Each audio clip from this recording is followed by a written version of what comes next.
يا بني آدم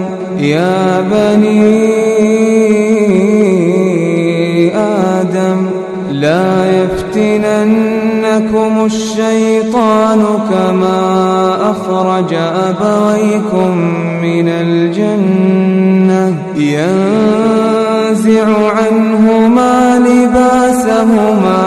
ليريهما سوآتهما إنه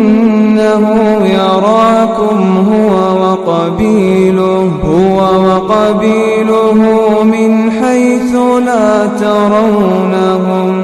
إنا جعلنا الشياطين أولياء